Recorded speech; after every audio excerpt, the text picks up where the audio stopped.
আসসালামু আলাইকুম সুপ্রিয় দর্শক শ্রোতা, দেখছেন গ্রামীণ হাটবাজার ইউটিউব চ্যানেল। আর আমি গ্রামীণ হাটবাজার ইউটিউব চ্যানেলের পক্ষ থেকে মোহাম্মদ আল আমিন আপনাদেরকে আন্তরিক শুভেচ্ছা ও ধন্যবাদ জানাচ্ছি। আজকে আপনাদেরকে অন্যরকম একটি ভিডিও দেখাবো।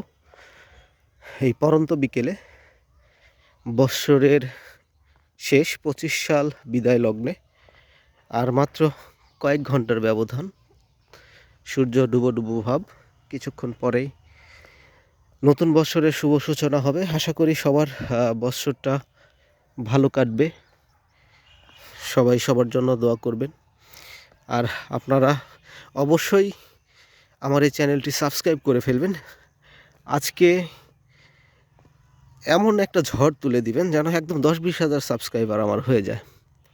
তো আপনাদেরকে দেখাচ্ছি সাদা সোনা নামে পরিচিত আমাদের এই সেই চলনবিল অধ্যুষিত এলাকার রসুন রোপণ হয়েছে। এই রসুনগুলো খুবই চমৎকার কোয়ালিটি রসুন হয় আমাদের এখানে। এবার রসুন চাষিরা আশাবাদী আরও ভালো তাদের ফলন হবে এবং তারা ভালো দাম পাবে। তো দেখছেন একদম বিস্তীর্ণ মাঠ, প্রত্যেকটি জমিতে রসুন রোপণ হয়েছে, সুন্দর চারা গাছ হয়েছে। কত সুন্দর কোয়ালিটির চারা গাছগুলো, দেখতে থাকুন। এই প্রত্যেকটি রসুনের জমিতে আবার মাঝখান দিয়ে কিছু জায়গা রাখা হয়েছে ফাঁকা। তো বেড সিস্টেমে কিন্তু রসুনগুলো লাগানো হয়। আর যে ফাঁকা জায়গাগুলো রয়েছে সেই জায়গাগুলোতে আরও সাথী ফসল হিসেবে হয়তো তরমুজ হবে, বাঙ্গি হতে পারে, কুমড় কেউ লাগাইতে পারে, ক্ষীরা চাষ করতে পারে। এরকম বিভিন্ন ধরনের ফসল সাথী ফসল হিসাবে কিন্তু চাষ করা হয়। আপনারা আমার বিগত ভিডিওতে দেখেছেন রসুন লাগানোর একদম বাস্তব ভিডিও, সরাসরি লাগাচ্ছে সেই রকম ভিডিও আপনাদেরকে দেখিয়েছি। তো আজকে সুযোগ হলো মাঠে আসার। তো দেখুন এখানে তারা যে রসুনগুলো রোপণ করেছিল সেই রসুনগুলো ধীরে ধীরে কিন্তু বড় হয়ে যাচ্ছে। তো আমাদের একটা এখানে সুবিধার বিষয় হলো এগুলো কিন্তু বিনা চাষে রসুন লাগানো হয়। একদম বর্ষার পানি, তারপরে বৃষ্টির থেকে যে পানি জমেছিল সেই পানি নেমে গিয়ে জমিটা প্রস্তুত হয়ে যাওয়ার পরে সঙ্গে সঙ্গে রসুন লাগিয়ে দেওয়া হয়, কোনো ধরনের চাষ ছাড়া।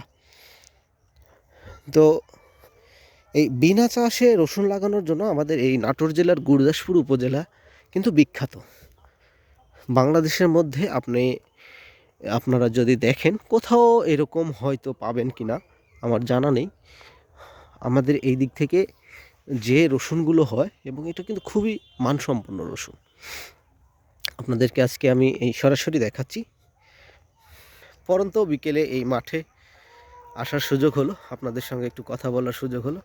তো সবাই চ্যানেলটিতে সাবস্ক্রাইব করে ফেলবেন, সুন্দর মন্তব্য করবেন, ফেসবুক থেকে দেখে থাকলে ফলো করে ফেলবেন। তো দেখতে থাকুন, আরও দেখাবো।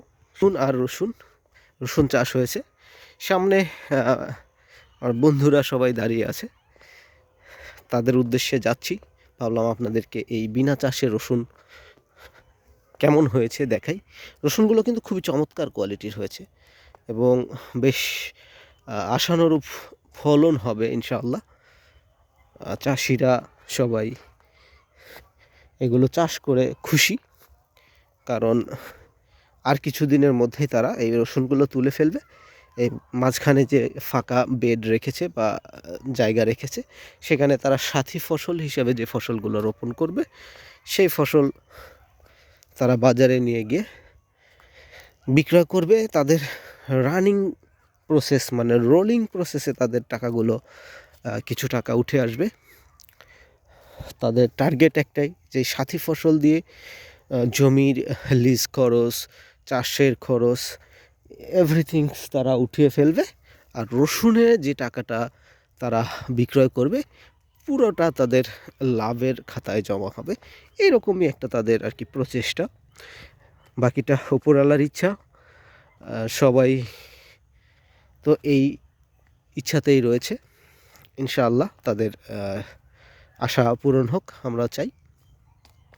আপনারা আমার হাটের ভিডিওগুলো খুবই সাদরে গ্রহণ করেন, আমি খুবই আপনাদের প্রতি আন্তরিক কৃতজ্ঞ।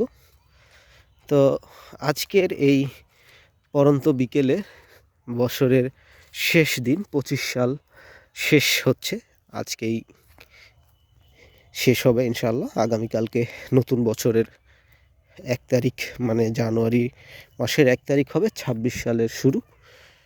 তো এই বিকেলবেলা আপনাদের সঙ্গে কথা বলে খুবই ভালো লাগলো।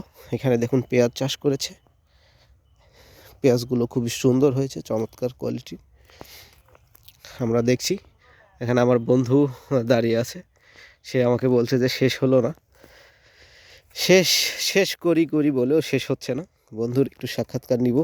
সে কিন্তু আমার সঙ্গী, কারণ আমরা একসঙ্গে হাটে গিয়ে আপনাদেরকে বিভিন্ন শস্যের দাম সম্পর্কে জানাই। তারও একটি চ্যানেল রয়েছে, ইউটিউব চ্যানেল, আপনারা দেখে থাকেন, বাংলার হাট, অবশ্যই দেখবেন। আর আমার চ্যানেলটি হলো গ্রামীণ হাট বাজার ইউটিউব চ্যানেল। তো একটু বন্ধুর সাক্ষাৎকার নেই, রসুন সম্বন্ধে কি বলে দেখি। দেখুন কত সুন্দর বেড সিস্টেমে কিন্তু রসুনগুলো লাগিয়েছে, একদম চমৎকার কোয়ালিটি। আপনাদেরকে একদম নিচে থেকে দেখাই রসুনের যে গাছগুলো রয়েছে, সব সুন্দর সুশৃঙ্খল সারিবদ্ধভাবে রসুন লাগানো। রসুনগুলো খুবই ভালো হয়েছে এবার। বিনা চাষের রসুন আপনারা এর আগে দেখেছেন কিনা, তো আজকে দেখুন, আশা করি ভালোই লাগবে আপনাদের।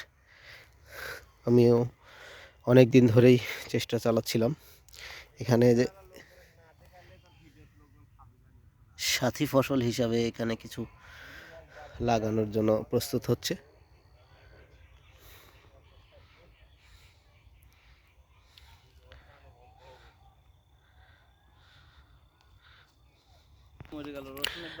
আসসালামু আলাইকুম, কি অবস্থা ভাই, ভালো আছেন? আছে ভাই, ভালো আছে। আপনাকে তো হাটে আমরা রসুন নিয়ে বিভিন্ন ধরনের ভিডিও বা এটা সেটা করতে দেখি, তো রসুনের ভবিষ্যৎ সম্বন্ধে এবার কি একটু যদি বলতেন আর কি। রসুনের এইবার আশা করি ভবিষ্যৎ গতবারের চেয়ে অনেক ভালো হবে, কারণ আশা করা যাচ্ছে সামনে একটা নির্বাচিত সরকার আসলে রসুন বিদেশে নাকি রপ্তানি রপ্তানি হবে। রপ্তানি এবং হওয়ার সম্ভাবনা বোঝা যাচ্ছে নাকি? হ্যাঁ, এবার মানে কৃষক পর্যায়ে যে পরিমাণ দেখতে পাচ্ছেন আমার পিছনে, কিন্তু মাঠকে মাঠ মাঠ তারা হলো একদম। বিশাল, মানে বড় একটা খামার পরিসরে যাকে বলা হয় আর কি, যে হুম হুম। বহির্বিশ্বে রপ্তানি হয় যেটা আর কি। তো এরা হয়তো এই চিন্তা করে এবার রসুন করেছে, এবং আশা করা যাচ্ছে এরা মিডল ইস্ট সব বিভিন্ন দেশে দাম কম হলেও আর কি রপ বেচতে পারবে, বেচতে পারবে, আশা আচ্ছা করা আচ্ছা। যাচ্ছে। আর এগুলো তো সব বিনা চাষের রসুন না? হ্যাঁ, এগুলো এগুলো সব তো বিনা চাষের রসুন। এই যে মাঝখানে যে ফাঁকা রাখছে, যে এই যে যে গ্যাপ গুলো রাখছে, এগুলা দিয়ে কি হবে, এগুলাতে কি করবে আসলে? এটা সাথী ফসল হিসাবে কি কি এই লাগাবে এরা? এই ফসলটার লাগি তো রসুনের মানে দামটা সর্বনাশ করে। আচ্ছা আচ্ছা। এইটি হলো বেশিরভাগ মানুষই এই বাঙ্গি দেয়, হ্যাঁ হ্যাঁ। তারপরে বিলাতি দেয়, খেরি খুব কমই দেয়। আর যারা তরমুজ দেয় তারা আলাদাভাবেই আর কি চাষ দেয়। দেখা যাচ্ছে যে বছর হলো বৃষ্টি আর হলো রসুন একসাথে মনে করো ওটা ওটা ভাব হয়ে যায়, তাতে দেখা যাচ্ছে যে একজন মনে করে শুয়ে পড়ে আর একজন মনে করো যে লাভ দিয়ে ওঠে। লাভ, তাও রসুন পচে যায় তো। আচ্ছা আচ্ছা, রসুন পচেও যায়। হয়, তো এইসব না করে শুধু রসুন চাষ করাই ভালো। শুধু রসুন চাষ, শুধু অথবা রসুন এগুলা চাষ করলে শুধু এরকমই চাষ, মানে এটা যা হবে ঢালা একই জিনিস হয় ভালো, এরা আপনার পরামর্শ, তাই তো? এরকমই আর এই যে যে বিদেশে যে রপ্তানি হওয়ার কথা বললেন, তাহলে তা রসুন চাষ করা বন্ধ করলে তো বিপদ হয়ে আমি যাবে। কই এত সুপ্রিয় দর্শক, রসুন সম্বন্ধে আমার বন্ধুর খুব সুন্দর একটা মতামত শুনেন আপনারা। এটা কিন্তু অবশ্যই অগোচরে ফেলে দিবেন না, কারণ রপ্তানি কিন্তু হতেই পারে। রপ্তানি হলেই কিন্তু দাম বেড়ে যাবে, এটা দেখা যাক, এখন সময়ের ব্যাপার। তো সবাই ভালো থাকবেন, সুস্থ থাকবেন, আল্লাহ হাফেজ।